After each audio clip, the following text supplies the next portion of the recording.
À la une de l'actualité, ce jeudi, la nuit dernière a été riche en prières, adoration et bénédiction des fidèles musulmans par des érudits musulmans.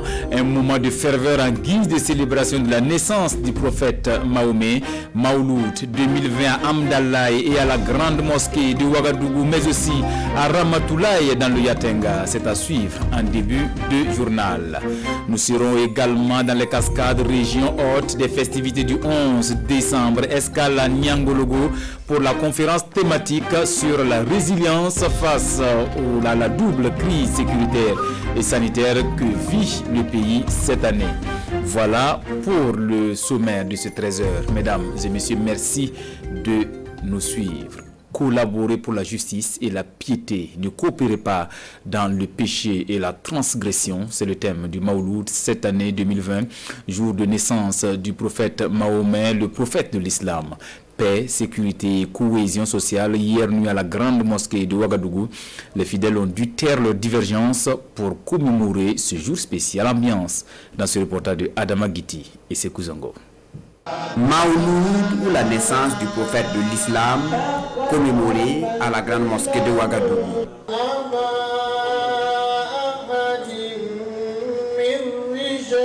Prêche, prière et bénédiction ont rythmé cette nuit en mémoire du prophète de l'islam pour ses grâces en faveur de l'humanité. C'est avec le prophète que nous avons appris qu'en islam, on ne doit pas garder rancune.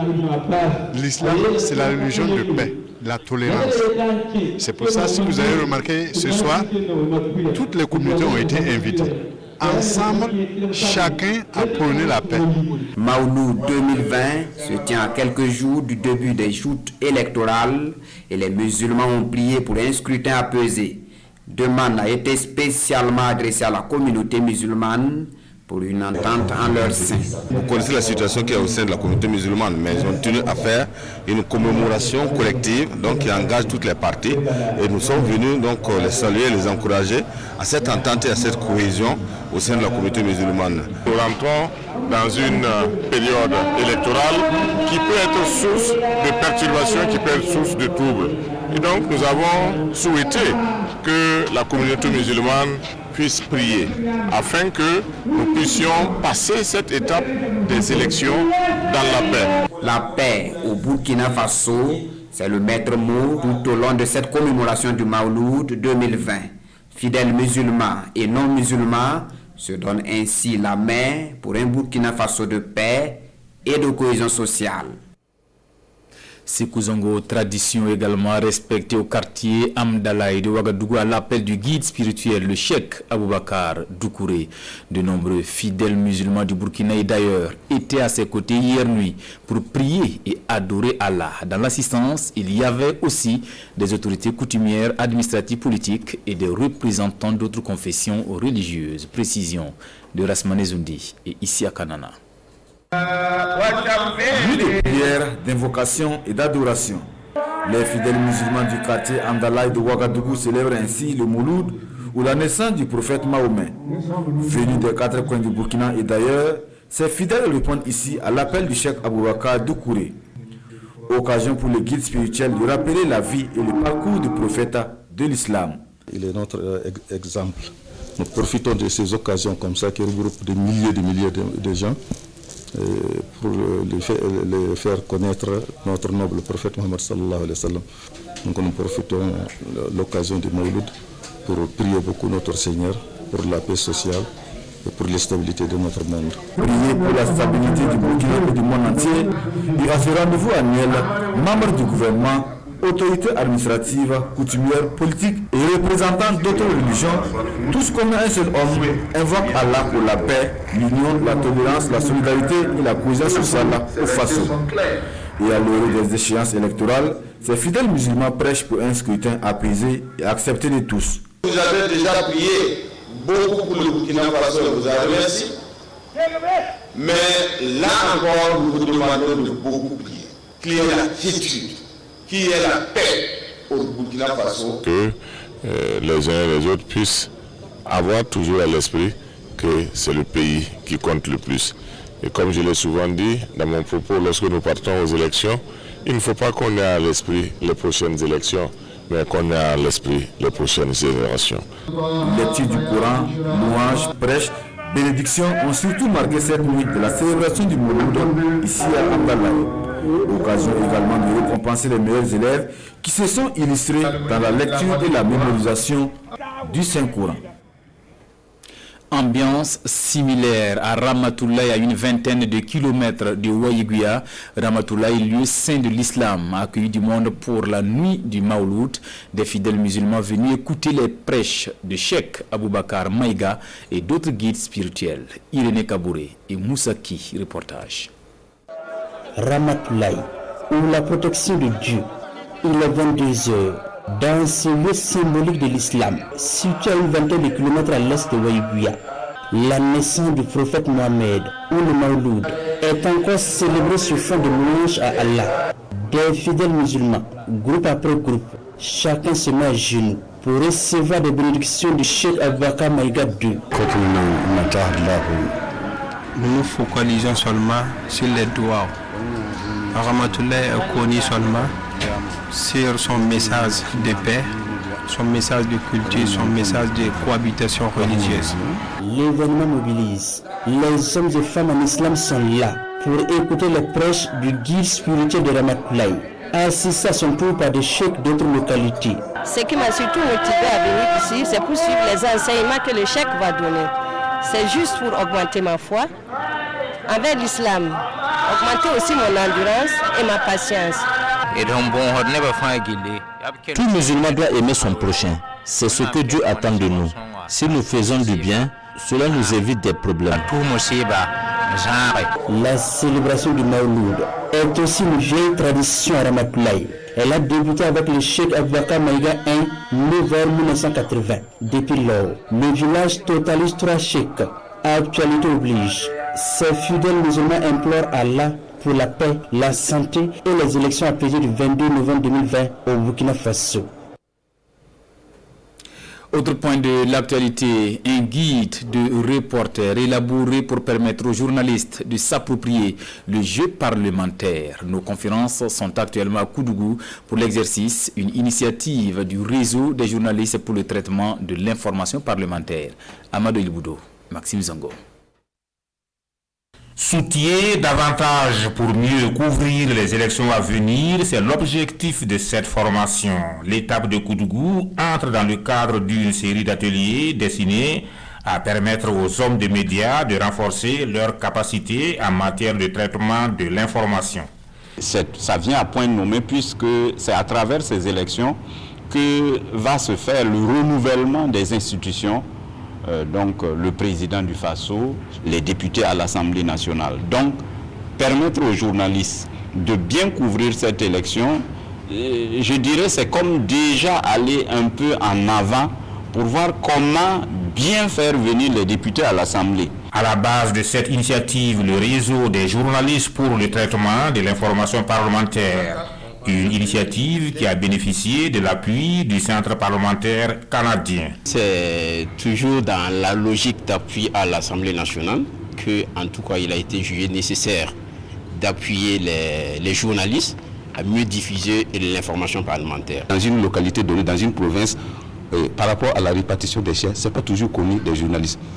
La circonscription provinciale, on dit qu'il y a 6 postes et 6 sièges à pouvoir. Il y a par exemple 110 000 voix.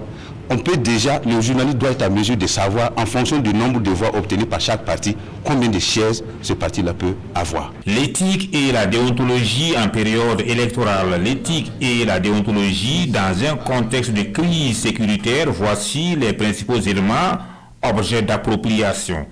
Ces éléments qui sont contenus dans le guide du reporter ont fait l'objet d'échanges avec des consultants avisés.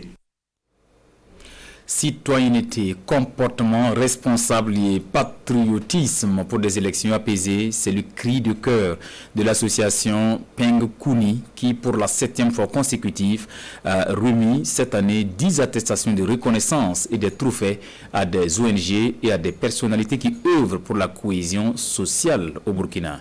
Le point avec Jean-Eudes Bayala et Sébastien Zongo. 10 organisations non gouvernementales, associations et personnalités publiques reçoivent des trophées et des attestations. C'est une reconnaissance de leurs actions dans la recherche de la paix au Burkina Faso à cette 7e édition des Pengrkouni. Nous, on faisait nos dons de façon naturelle, mais comme c'est vu par d'autres personnes, moi je pense que ça nous encourage encore à faire mieux. Ça ne veut pas dire que nous sommes les seuls, mais ça nous encourage encore à mieux faire. Donc on dit merci à l'organisation, merci à tous ceux qui ont pensé à moi personnellement. Que Dieu bénisse et Dieu leur donne le courage de continuer. À travers cette distinction, les initiateurs veulent promouvoir la paix en cette période électorale. Ils invitent les citoyens à adopter un comportement civique et patriotique en cette période sensible. Il faut dire aux populations, même si vous êtes de la même chose, vous êtes des amis, vous êtes de la même famille, même si vous ne votez pas la même personne, vous n'êtes pas des ennemis. Et si après les votes, et qu'on déclare qu'il y a gagné, la vie continue, le match c'est fini. Et puis on attend le prochain match. Donc voilà un peu le message que nous sommes en train de faire. Parce que souvent, les services, souvent ils ne comprennent pas la politique. Ils croient que la politique, les gens sont des souvenirs entre eux. Les distinctions Pengrkouni exhortent les acteurs qui possèdent une parcelle d'influence à se joindre à leur combat pour la consolidation de la cohésion sociale entre les fils et les filles du Burkina Faso. Cap sur Niangologo, comme annoncé, c'est là que l'équipe d'animation de la conférence thématique sur le 11 décembre a déposé ses valises. La résilience des populations face à la menace sécuritaire et sanitaire que vit le Burkina cette année. Changer de comportement s'impose pour la préservation du vivre ensemble, foi des conférenciers que vous entendrez dans ce reportage de Hassan Gourabou et Ali Traoré. Après Bafora et Sendou, les conférences sur les festivités du 11 décembre continuent leur bon nombre de chemins dans la région des Cascades. Cette fois-ci, c'est la cité du Santa qui accueille cette série de conférences avec toujours le même thème, cohésion nationale et engagement patriotique pour un développement durable au Burkina Faso dans un contexte d'insécurité et de Covid-19. Depuis un certain temps, le pays traverse une crise sécuritaire. Et je crois que l'engagement de tout un chacun va permettre de sortir de cette situation. Il va falloir que tout un chacun mette à profit ce qu'il a, ce qu'il voit, ce qu'il constate à la disposition des forces de défense et de sécurité. Et cela va permettre au pays de sortir de cette situation sécuritaire. Le gouvernement a toujours choisi un thème en fonction du contexte dans lesquels les festivités se déroulent. Et donc vous remarquerez que cette année, nous vivons dans deux situations, deux fléaux. Donc il y a l'insécurité qui est caractérisée par le terrorisme et vous avez également la Covid-19 qui est venue dans notre pays. Plusieurs sous-thèmes seront développés au cours de cette journée. Il s'agit notamment du terrorisme dans le contexte de la pandémie du coronavirus et du terrorisme, état des lieux et perspectives, et également de la cohésion sociale et patriotisme à l'épreuve du terrorisme, stratégie de consolidation du tissu social. Au niveau de cette thématique, c'est d'abord de résoudre une double problématique qui s'impose à nous. D'abord la cohésion sociale et il y a le contexte de terrorisme encore qui vient s'ajouter. Comment utiliser ces mécanismes de patriotisme qui peut nous amener à nous mettre autour de la nation pour pouvoir la défendre contre le terrorisme tout en ressoudant nos liens et en renforçant notre vivre ensemble en matière de cohésion sociale. Des thèmes une fois développés amèneront les populations à changer de comportement pour un mieux vivre ensemble au Burkina Faso, foi des organisateurs. 1,5 milliard de francs CFA sur financement de l'État. C'est ce qui a été injecté pour l'extension de la maison d'arrêt et de correction de Bobo-Dioulasso. Les travaux de la MACB lancés en juillet 2017 sont achevés. Une infrastructure pénitentiaire plus moderne. Le cérémonial d'inauguration est intervenu lundi en présence de Hassan Gourabou, Siriki Milogo et Karim Sissé. Deux bâtiments flambant neufs, l'un pour les détenus et l'autre pour l'administration pénitentiaire de la MACB, la maison d'arrêt et de correction de Bobo-Dioulasso. De type R+2, dont celle réservée aux détenus extensible à R+3.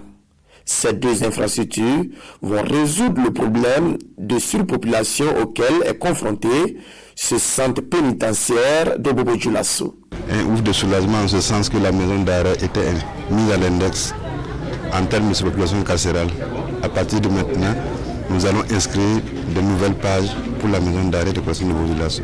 Le coût du projet est estimé à près d'1,5 milliard de francs CFA. Il a été entièrement financé par l'État burkinabé, traduisant ainsi la volonté du gouvernement à une régulation des surpopulations carcérales au Burkina Faso, ce qui devrait contribuer à l'humanisation des lieux de détention. Nous avons déjà même en train de réfléchir sur un plan triennal qui va permettre l'équipement des juridictions et des maisons d'arrêt, mais également de normaliser tout ce qui est à normaliser pour faire en sorte que le personnel travaille dans des conditions idéales, que les détenus puissent avoir des conditions de détention acceptables et que dans les palais aussi, que ce soit les magistrats ou les usagers, ils puissent avoir les meilleures conditions de travail et d'utilisation du service public de la justice. L'inauguration de ces bâtiments a servi de cadre pour le premier responsable de la MACB d'égrener un chapelet de doléances. Il s'agit entre autres de la dotation en équipement de communication du personnel, de la réalisation d'un mirador et l'aménagement d'une aire de promenade au profit des détenus.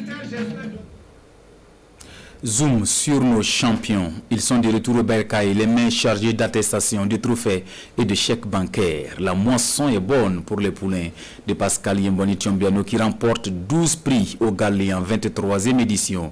Les lauréats de la maison mère chez le directeur général de la RTB en image avec Rasmane Zoundi et Mariama Tamboura. Ils sont des journalistes reporters, des techniciens du son et de l'image de la radiodiffusion télévision du Burkina, RTB. Lauréats de la 23e édition des Galiens, ils reçoivent ici les félicitations et les encouragements du directeur général de la RTB, Pascal Yembouani Tombiano.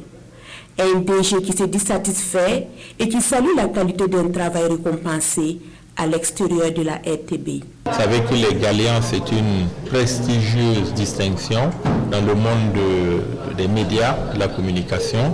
Et 12 lauréats pour la RTB, c'est la preuve que la moisson a été bonne. C'est la preuve également que dans la maison RTB, il y a beaucoup de professionnels. Il y a beaucoup de rigueur, il y a beaucoup de compétences. Malgré la modicité de nos moyens, malgré l'environnement de travail difficile, nous avons des jeunes hommes, des femmes qui se donnent à la tâche et qui nous rapportent donc des gratifications. Plusieurs thématiques comme la santé, le terrorisme, la sécurité routière et bien d'autres sont abordées dans les productions de ces différents lauréats. Des productions réalisées parfois dans des conditions difficiles.